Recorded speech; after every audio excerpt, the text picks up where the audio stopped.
everybody, let's talk about how to spot a bad manager. Now, if you're in a job interview and the person that's interviewing you is a hiring manager, which means, of course, that if they hire you, that person would end up being your boss.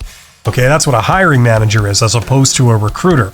Now, we all know that a job interview is a two-way process.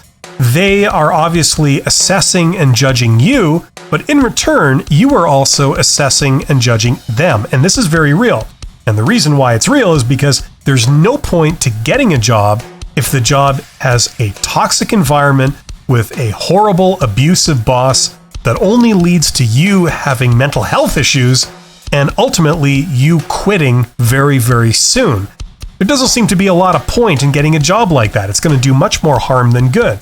So while we are going for job interviews, while we are trying to give the best impression possible and present ourselves as the client that they should hire, we also want to be assessing the people that are interviewing us so that we don't land in a horrible situation.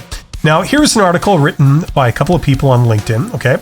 How to spot a bad manager. Let's see what they say here. It says, job interviews aren't just about selling your skills, they're also about the first insight into company culture and often your future boss. This is true. Assessing a management style is tough, but there are a few ways to avoid a toxic environment. Knowing how you work best is key, whether you prefer autonomy or teamwork, competition, or encouragement. Now, this is all correct so far, okay? There's absolutely nothing controversial or incorrect about any of this. However, it kind of is stating the obvious. It goes on to say, use questions to uncover team dynamics. For instance, asking about what makes a manager proud of the team and where they expect improvement can reveal how empathetic and honest they are. Now, this is true, okay? If you do ask questions of the hiring manager, that can help reveal a few things. The only problem is that you don't want to turn the interview around and start grilling them. So it says here, other questions that you can ask include, what are the main qualities you expect in your employees? Yes, this is a good question to ask. What would be my onboarding and training? I said that's not quite as good, but yeah, I suppose you could ask that too. What would you define your management style? That's not really that great. It's not bad. It's not bad, but the first question here is the best of the bunch, okay? What are the main qualities you expect in your employees, okay? Anything about expectations for what you would have to do is good, okay? You want to get it from them what they would expect you to do, okay? So that's good for questions. Now, this article sort of ends there, okay? They say you can ask questions. Now, what I believe is a bit more effective than just asking questions is ascertaining people's communication style, interpersonal skills, and professionalism. That is by far going to be the biggest indicator.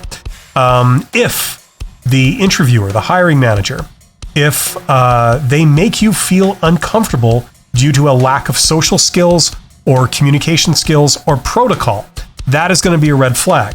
Because if they make you feel uncomfortable in the interview, you can pretty much guarantee that they're going to make you feel uncomfortable on the job when you have to report to them. If there's any miscommunication about the job interview, for example, you thought you should be there at 9:30, but it turns out that they wanted you there at 10:30, something like that. If that was garbled in your communication, that is a big red flag, because if they're that bad at communicating requirements, then you can pretty much expect that behavior to continue on the job, okay? If you find that they're gruff, if you find that they don't treat you with respect, you don't feel respected, you feel awkward, maybe they say inappropriate things, or you get an uncomfortable vibe, you can pretty much guarantee that that stuff will be the yardstick by which you're going to be measuring your day-to-day work and relationship with that person. Okay, so these are very, very important. Now, how to spot a bad manager would be someone that does any of those things. In addition, their communication is unclear, it's inappropriate, it doesn't seem to be done in a professional way, and it doesn't seem to be done in a respectful way. Those would be the biggest things that are going to be the telltale signs of a bad manager. If you're at the interview and they don't seem to be listening to you, that's going to be a problem too. You want people that listen. You want people to understand what you're saying.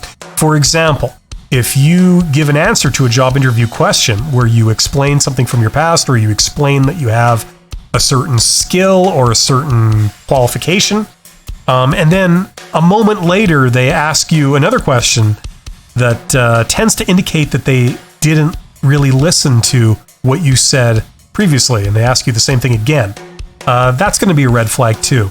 So it's very important to be able to judge character and judge professionalism in the way people communicate and interact with you. And this is something that does come with experience, but it also can be helped by reading about this stuff, by learning about communication styles and interpersonal skills.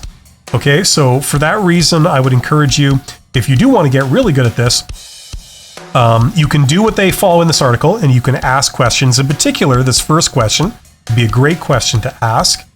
But in addition to that, it would be learning about different personality types, learning about different people with different backgrounds, how they think, how they work, and what their expectations are. For example, if you are being interviewed by someone from sales, you would perhaps be familiar with people from sales and how they think and how their personality suits that role, as opposed to somebody from accounting or engineering or supply chain. Okay, so these are things that will help you. And it's also something to pay attention to in a job interview, because like this article says, and which I wholeheartedly support, it is true that you are interviewing them. There's no point in taking a job that's only going to end in pain, disaster, and it's not going to work out. So as much as you can get an insight into that, it will help you go further. So thank you very much for your attention. You guys are awesome. Don't forget to subscribe. Check out my other channel, my main channel, The Company's Expert, link in the description, and I will see you on the next video. Take care.